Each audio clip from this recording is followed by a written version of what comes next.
The Arda Guler to Arsenal rumours links just felt absolutely inevitable, and here they are. Team News and Ticks is telling us via Arsenal Zone, we can see we've aggregated the news, that Arsenal do hold an interest in Arda Guler, but Madrid don't want to let him go, though it could be one that is revisited. Arsenal wanting a young player, left-footed, creative midfielder from Real Madrid who had bags of potential but maybe doesn't get the opportunity he deserves at that club, is a story we've seen before. It's the story of our captain Martin Odegaard, who is now one of the best midfielders in the world in my opinion. I think a lot of people hold that opinion, and with the potential that Arda Guler has and what he could add to this Arsenal team, which we actually do need, I think this link makes complete and utter sense. Would I be delighted if we signed Arda Guler? Of course I would be. But why is this a potential move? Why is this one that Arsenal could really be looking at, could actually materialise in January? Well, the big thing to look at is the minutes he's played so far this season, because as you can see here for Real Madrid, lots of moments on the bench, not coming on. When he is coming on, not often playing so much, a couple starts here and there, and I think he did start the game against Liverpool the other day.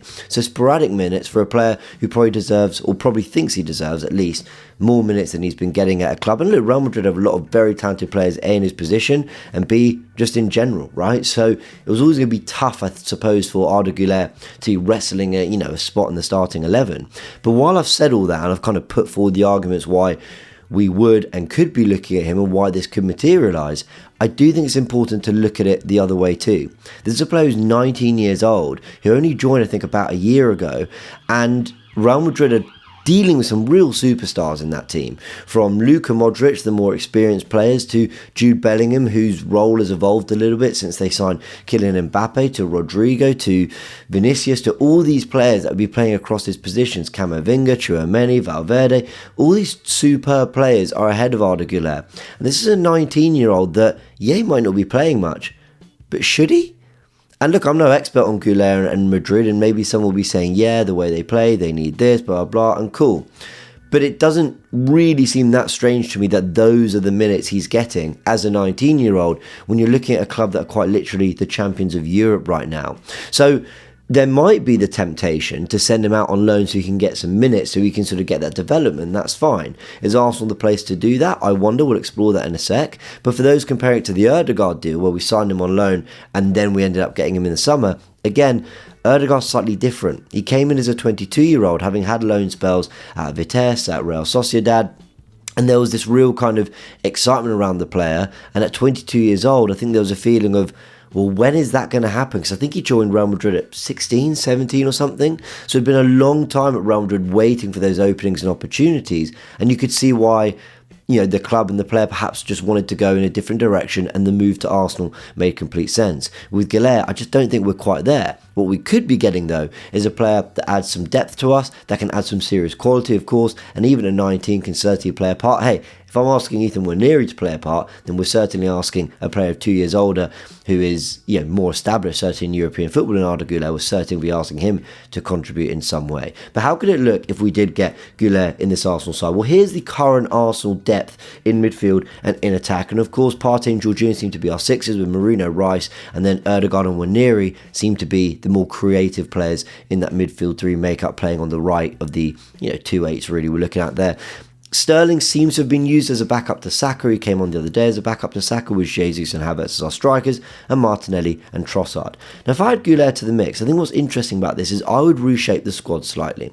Now, I've been saying for a while that I actually think Jesus should be depth on the right, that Trossard should be depth with kind of Havertz fighting out for the 9, and that actually Sterling would play his best football on the left.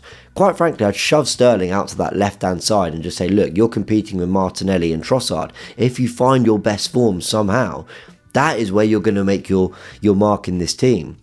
I'd get Ethan Waneri in that front three, more on that in a sec, and I'd get Guler as that option to come in for Martin Odegaard, who we saw when we didn't have him. Our performance levels dropped massively. Now, Guler, he's a very good player. I hope I'm pronouncing that right, by the way. Let me know in the comments if I am. But Arda Guler is a player who, quite frankly, his talent suggests that maybe he could wrestle his way into the team with a Martin Odegaard. We can explore that, right? And I'm not sure Madrid would want to sanction a deal where he's going from Madrid's bench to our bench, right? We're talking about a player who we want to be adding players in January who can make a real difference. That's what we need to be doing in this next month or two. But I do think if he were to come in on loan, you've added some depth, he'd probably still get more minutes at Arsenal than he's perhaps getting at Real Madrid. And Waneri, when I look at his profile and his qualities, the ball striking, the kind of knack for goal scoring he's got, his dribbling, his ability to take players on, I do think he's really suited to that right-hand side and a future in the front three, perhaps more than he is in the midfield three, even though I think he totally understands that role and he fills into Martin Odegaard's position when he's asked to play there really well too. So interesting to see for Waneri's development, but if you get Guler and there's no one else that we're going to pick up, does Waneri become more of a front three option? And look, for anyone saying, where are you getting that from, James?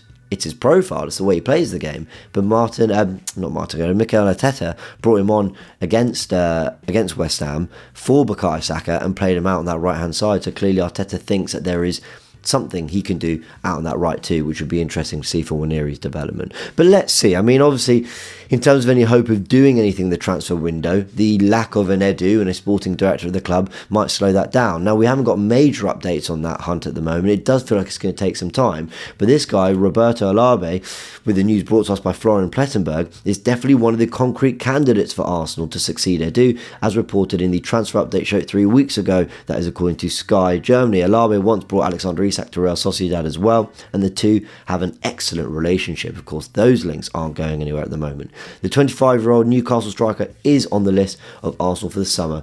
Contract of Isak is valid until 2028. So it's that simple, eh? Appoint Olabe at the end of this campaign and bring in Isak. What more is there to it, right? I mean, look, he's one of the candidates. Olabe, he's been talked about quite a bit. I'm no expert on him, but you know what? We will do a video and we'll do a real breakdown if it looks like that this is the man who's going to get the appointment and going to get the role and be working with Mikel Arteta on signings. But I do think this is important, even for, maybe not for our title race in our season at the moment, but I think when everyone is settled and everyone kind of knows what's going on at the club and there's that excitement around who the sporting director could be, what signs we'll be doing in January, and of course we've just talked about the Guler stuff, I do think that can just add a feel-good factor and an energy around the club that complements the results, and it's these kind of things that can build momentum. So I think it's really interesting to see what Arsenal do in this coming month as they prepare for the January transfer window with or without a sporting director, but at the moment, Roberto Olabe Real Sociedad is looking like the most likely candidate for that role. Now, if we are to wrestle our way back into this title race, I do think this next month is crucial, and I think Liverpool's fixtures are too. Now, Liverpool fans, I know what they're going to say about a lot of this, and I totally understand. Liverpool's form has been tremendous. Let's look at their recent results: beating Chelsea, beating Leverkusen, drawing at the Emirates, beating Brighton, beating Villa, Real Madrid and Man City recently too. While I thought the Real Madrid performance was incredibly professional and a really good lesson in managing a football match and taking your chances and being efficient, I thought what they did against Man City was utterly sensational. I think they could have been and should have been 5-0 up at half time. They were absolutely brilliant and just ran all over them. But I know that they're the best team in Europe at the moment. I know they've got Salah and Van Dijk. I know Arne Slot's made a brilliant impression. I know that Gravenberch has been terrific, and I've not shied away from giving Liverpool praise. But I'm an Arsenal fan. I have to live in the hope that something will go wrong for them at some point. I have to live in the hope, and I have to look for the things that are going to make me believe that yes, we're 9 points off, and that's probably almost definitely too far to claw back. But I need to believe we can. I need to look at what are the things that might give us a bit of an entrance point, a little bit of a door opening into the title race. Now, these coming games in December, and I know I've just shown you some fantastic games and results that they've put up that will tell us that they've got nothing to worry about for the rest of December, and I hear that. But some of these become more interesting, especially because a lot of them are now away from Anfield. They are going to travel to Newcastle on Wednesday when we play Man United, so that Wednesday could be a big day for Arsenal. But let's do our job first. That will not be easy. United are coming in on that off the back of a 4-0 win and Rashford finding some form. They then travel to Everton, so 2 big away games against passionate fan bases and sides that aren't in great form, sure, but are the type that you'd expect to show up for this game against Liverpool. Famous last words, but again, you've got to live in hope. Newcastle away, Everton away this week, and then for the rest of the month, of course, Fulham, they could spring a surprise. I think they worked them hard last year at Anfield. They had some good battles, but you expect Liverpool to win that game. But it's the trips to Tottenham and West Ham as well at the end of the campaign. Now I look at, at the end of the month, should I say, and I look at that run, and I just think, I don't need them to lose 3 out of 4 of them. That's not what we're asking to happen. I mean, that would be great. But we just need to see a dent in the armour. We just need to see a vulnerability. We need to see something that makes us go, there's a weakness, now go for it.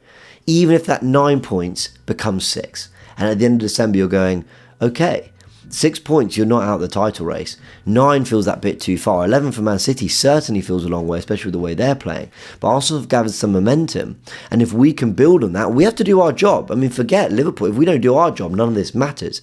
But like I said, I need to look at what can fuel the hope that actually something could swing in our way for this title race. And I think this month is crucial. If they come out of these fixtures, let's remind you of them. Newcastle away, Everton away, Tottenham away, West Ham away. If they come out of these, and I'm going to include Fulham at home actually there too. If they come out of these, basically having won them all, or even just drawn one of them, and that 7-point gap minimum is maintained with Arsenal, I just think that is too good a foundation with too many really good fixtures out the way.